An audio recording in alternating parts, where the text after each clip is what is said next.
எல்லாருக்கும் வணக்கம். நான் ஓம் பிரகாஷ் பேசுகிறேன். இது வரைக்கும் நீங்கள் இந்த சேனலை சப்ஸ்கிரைப் பண்ணிக்கோங்க. அது மட்டும் இல்லாமல் பக்கத்தில் இருக்க பெல் பட்டனையும் கிளிக் பண்ணி வச்சுக்கோங்க. அப்போ தான் நம்ம சேனலில் போகிற எல்லா வீடியோஸும் வந்து உங்களுக்கு நோட்டிஃபிகேஷனில் காமிக்கும். மேலும் ஜோதிடம் சம்மந்தமாக உங்கள் சொந்த ஜாதகத்தை பற்றி ஏதாவது கேள்வியோ அல்லது சந்தேகமோ இருந்துச்சு அப்படின்னா கீழே கமெண்ட் பாக்ஸில் கமெண்ட் பண்ணுங்கள். முடிஞ்ச வரைக்கும் எல்லா கமெண்ட்ஸ்க்கும் நான் ரிப்ளை பண்ணுறேங்க.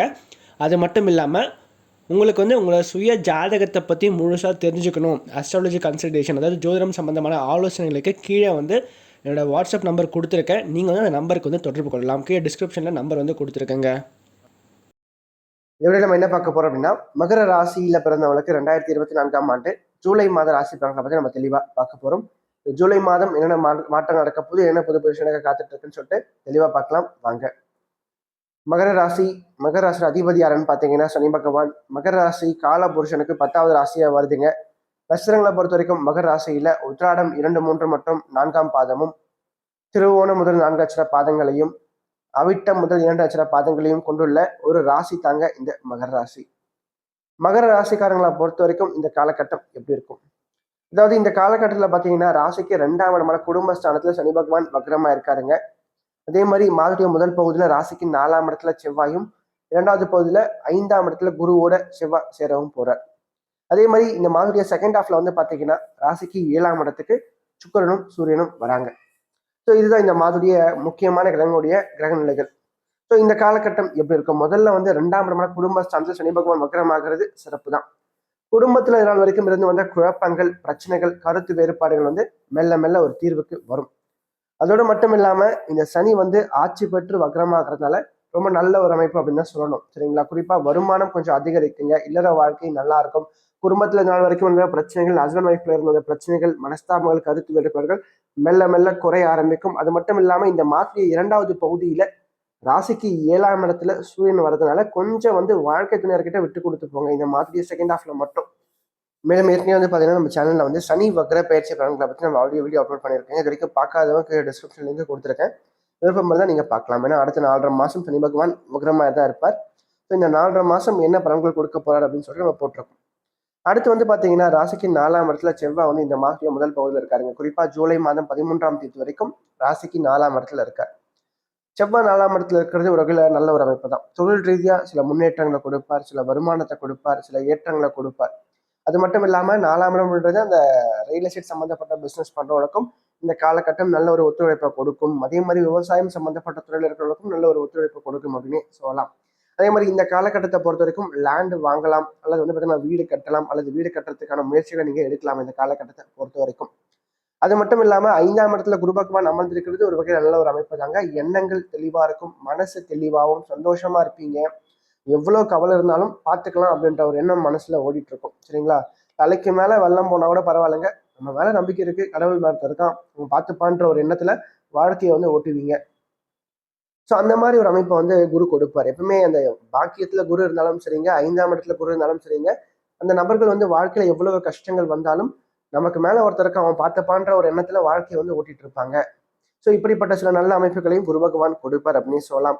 அது மட்டும் இல்லாம ராசியை குரு பகவான் பார்க்கறது ஜாதகரை வந்து தர்மவான ஆக்கும், நிறைய நல்ல எண்ணங்களை மனசுல உண்டாக்கி கொடுக்கும், அனைவருக்கும் உதவக்கூடிய ஒரு எண்ணத்தை உண்டு பண்ணி கொடுக்கும். அது மட்டும் இல்லாம இந்த காலகட்டத்தை பொறுத்த வரைக்கும் கடவுளுடைய அனுகிரகம் பரிபூர்ணமா மகர ராசிக்காரர்களுக்கு இருக்கு அப்படின்னு சொல்லலாம். அது மட்டும் இல்லாம ராசிக்கு 6ஆம் இடத்துல இந்த மாதத்துடைய முதல் பகுதியில சூரியன் மறையறது ஒரு வகையில சிறப்பு தான்.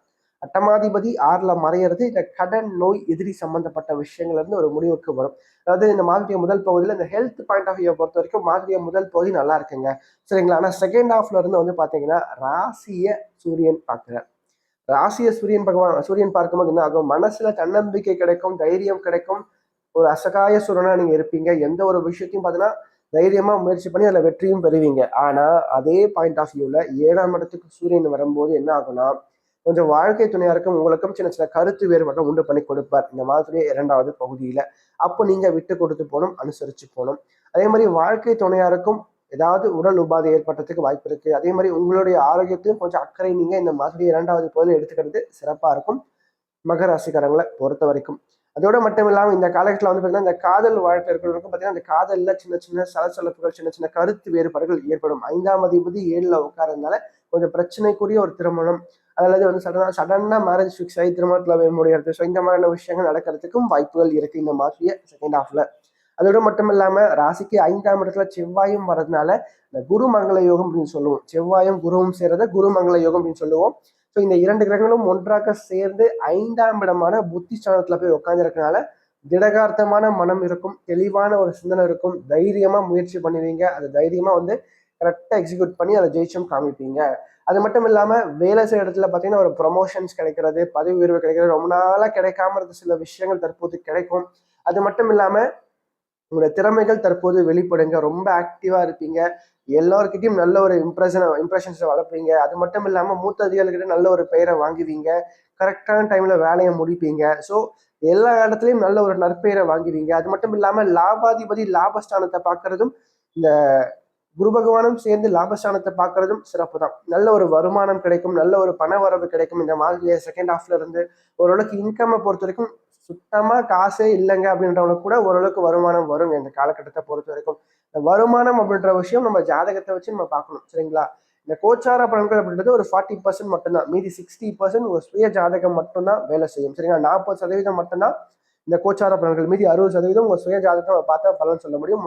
ஒன்றாக ஒரு கோர்வையா கோர்த்து 100% பலன்கள் ஒரு ஜோதிடரால் சொல்ல முடியும், சரிங்களா? ஸோ அதனால வந்து இந்த பலன்கள் பொதுவான பலன்கள் தான். ஒரு சுய ஜாதகத்துல 2ஆம் அதிபதியும் லாபாதிபதியும் வலுவா இருந்தாங்கன்னா இந்த காலகட்டம் நிறைய பண வரவை கொடுக்கும், சரிங்களா?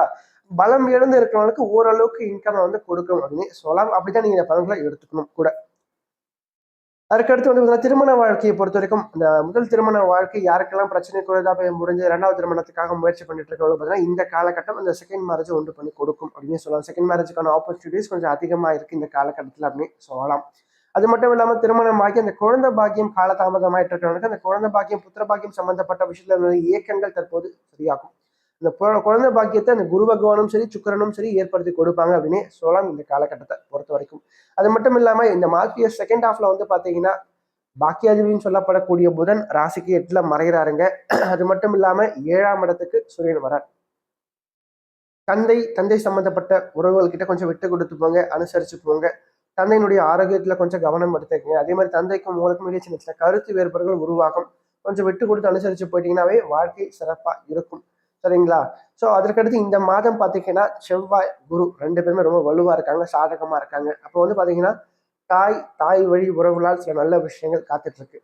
2வது வந்து பாத்தீங்கன்னா வயதுல மூத்தவங்க அல்லது உங்களோட வெல் விஷர்ஸ் அல்லது ஒரு குருமார்கள் யாரா இருக்காங்கன்னா அவங்களால சில நல்ல விஷயங்கள் காத்துட்டு இருக்கு. அல்லது உங்களோட வாழ்க்கையில ஒரு முக்கியமான முடிவு எடுக்க போறீங்க அப்படின்னா அவங்க கிட்ட ஒரு ஆலோசனை கேட்டுட்டு அதன் பிறகு நீங்க ஒரு முடிவு எடுக்கும் போது நிச்சயமா அந்த முடிவுகள் சரியா வரும். ஏன்னா குருவும் சரி செவ்வாயும் சரி இந்த காலகட்டத்தில் நல்ல ஒரு வலுவான ஒரு அமைப்புல இருக்காங்க. ஸோ இவங்களால சில நல்ல விஷயங்கள் இந்த மாதம் 2 நபர்களால் நல்ல ஒரு ஆதாயங்கள் உங்களுக்கு காத்துட்டு இருக்கு அப்படின்னு சொல்லலாம். அதுக்கடுத்து சந்திராஷ்டம நாட்டில பொறுத்த வரைக்கும் ஜூலை மாதம் 9ஆம் தேதி காலை 7:50 மணி முதல் ஜூலை மாதம் 11ஆம் தேதி இரவு 7:40 வரைக்கும் சந்திராஷ்டமம் இருக்கு.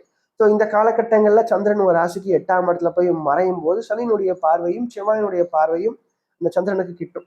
அப்ப என்ன பண்ணணும், இந்த காலகட்டங்களை பொறுத்த வரைக்கும் தெளிவான ஒரு சிந்தனையை வளர்த்துக்குங்க. வாழ்க்கை துணையார்கிட்ட விட்டு கொடுத்துப்போங்க. ஏன்னா 7ஆம் அதிபதி சந்திரன் 8ல மறையிறார், சரிங்களா? அப்போ உங்களுக்கும் ஒய்ஃப்கோ அல்லது ஹஸ்பண்டுக்கோ வந்து பாத்தீங்கன்னா சின்ன சின்ன கருத்து வேறுபாடுகள் மனஸ்தாபங்கள் வரும். கொஞ்சம் அனுசரிச்சு போங்க. நண்பர்கள் கிட்ட கொஞ்சம் விட்டு கொடுத்து போங்க. கூட்டு தொழில் பண்றீங்கன்னா அந்த கூட்டு தொழில கொஞ்சம் நீங்க பணத்தை இன்வெஸ்ட்மெண்ட் பண்றதை கொஞ்சம் குறைச்சிங்க இந்த நாட்கள்ல.